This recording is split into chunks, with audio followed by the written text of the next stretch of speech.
My name is Jared Allgood. I'm the CEO of ClassTop and also of a company called Update Now. I don't know which one you want to talk about today. Maybe talk a little bit about both. Okay. You tell me which one you want to talk about most.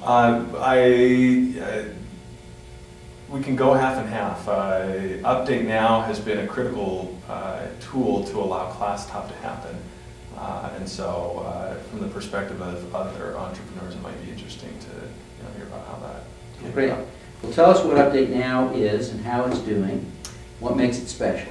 Update Now is a website design and development firm. My partner Jason Elstrom and I started as we had a lot of experience in online marketing and advertising, and we started consulting with local companies, most up in the Salt Lake Valley. And many of our clients asked for websites, and we would just refer them to our local network of website developers. There was one project in particular that we said, you know what, we think we can do this. And we sent off a bunch of emails to companies in India. We looked at a bunch of portfolios. We chose a company that we thought would be able to not make us look embarrassed. And we bid out the project so that if it just bombed in India, we had enough money to go and hire somebody else locally to design the website. And that's how Update Now got started.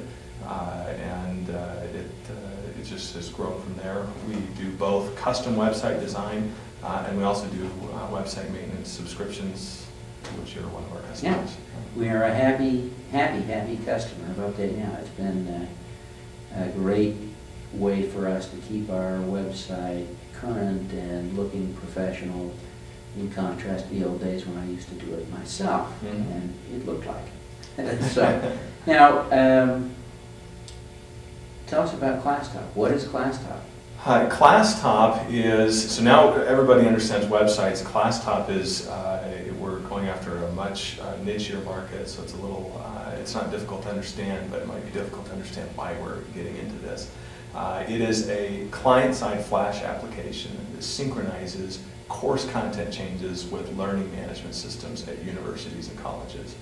And to the average person, it doesn't make much sense, except to a student or to an instructor, it's crystal clear. Schools are using learning management systems like Blackboard and WebCT. Blackboard just bought WebCT, so cumulatively they own about 83% of the market.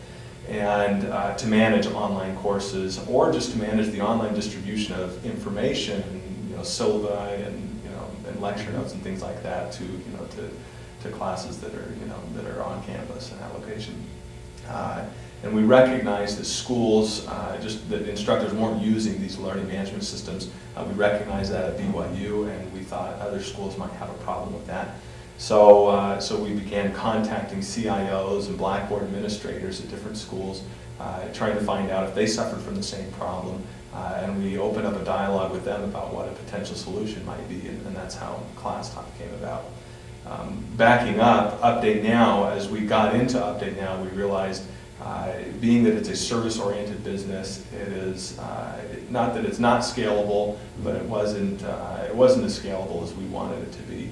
And so we kind of pulled back a little bit on that and said, we'll maintain this business as a way to generate income for ourselves so that we can go and look at other business opportunities. And in doing so, we just kind of apply a nail it and scale it methodology, dig deep into the market, research a lot about it, find out if customers will buy what we think they're going to buy, and then decide whether or not we should go for the business. Now, you already got some test customers lined up, beta customers, I guess. Tell us a little bit about who they are and what the feedback is so far. Our test customers actually come from the first group that we contacted. When we decided to just investigate the business, we sent out an email to these CIOs and said, it basically said, hi, my name is Jared. I recognize there's a problem with learning management systems. I'm going to build a solution. If you want to have input in our solution, let me know, and we'll get on a phone call, and we'll get into it and figure out what the solution should be. And so I sent that out to schools like University of Oregon, Cal State Fullerton, Bowdoin College. Schools just kind of spreading across the country and of different sizes. And we got great feedback from those schools, and it was enough feedback to give us an idea of what the product should look like. And we took that real rough design specification and we leveraged our website design business and we built a flashware demo of what we thought the software should be. And then we went and targeted schools in Southern California because we're cheap. My partner has family that's living down there. Stay with them. And we wanted to visit those schools. And what we did the same email thing. We got a great response rate, and I got on these phone calls. And at the end of the phone call, once we talked about the problem, we said, hey, we want to come down. In fact, we're going to be in San Diego next week, and we'll be there. And we want to bring together a meeting, and we're just going to talk to your CIO, your Blackboard administrators, your instructors, and we're going to show you what we think may be a solution. We want your input in how the solution should work. So the schools we met with then were Cal State Fullerton, USC, University of Laverne, and Southwestern College, a large community college down there. So those are our first customers. They have been involved with us from the design phase all the way through they advised us on how we should launch at the Blackboard World Conference. So those are. So you went to the conference and you actually sold some beta customers. That's right. We went to the conference, and at this conference, our product, we thought it was much closer to being done than it actually was, and we launched and we marketed heavily at this conference. And because we had taken this approach of asking our customers, what do you want and how do you want it, what should it look like, we were able to speak their language. When we showed them our product, we weren't having to educate them about what pain they have and how we solve their pain. We could just do product demo after product demo, and they would look at it and say, boy, do you know that this helps me do this, and it helps me do this, and they would list off all the things that we were helping them do. And so needless to say, the conference went really well because it was our own customers' ideas. Our goal was to have 40 schools sign up to pilot. Actually, we just wanted 40 solid leads so that we knew that we should continue down the path. And we had about 130 schools signed up to pilot the product. So it blew us away. Yes. Awesome. So we have a big sales pipeline lined up. Right now, how long ago was the conference? Let's put this in sometime. The conference was in March. Okay, so we're now almost 6 months later. Almost 6 months later, now we're rolling out a large group of pilots for the fall semester. I don't want to ask questions that are too hard, but are you generating revenue in that business yet? No.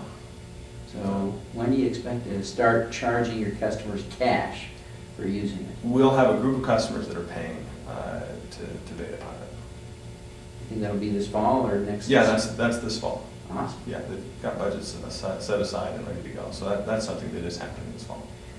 Well, it's a remarkable insight to do the extraordinarily obvious, but so many people don't. How did you come up with the simple idea of asking the customers what they wanted? The first concept came, I read a book called Network Marketing by Regis McKenna. He was a principal over at Apple or a consultant over at Apple. And in his book, I read that book probably 4 years ago, and in his book he talks about opening a two-way dialogue between the R&D group and the customer. And when I read that, it just rang true to me that the only way to build a product is by having your development team interact with the customer, so that what actually comes out in the product is actually what the customer wants. And then leading up to that, I spent some time as an outsourced analyst for Viessmann Capital, and in looking at different deals, we saw lots of tech companies spend 2 years in their basements being visionaries about what the market wants and what this great widget is going to do, only to come out and say, here we are, and have everyone say, either that's horrible or close but not quite, and then they have to go and spend another 2 years rebuilding a product before they can ever get to revenue. And having seen companies go through that painful process, we said that we will not go through that process. So that's kind of where the concept of speaking with our customers came about. Well, Jared, it's really been a pleasure to have you here. Appreciate you coming to see us. Thank you. Is there anything else you want to tell us before we wrap up? No, thanks for having me. Appreciate the friendly advice and mentorship. It's been good. All right, thank you very much. Thank you. All right, talk to you soon.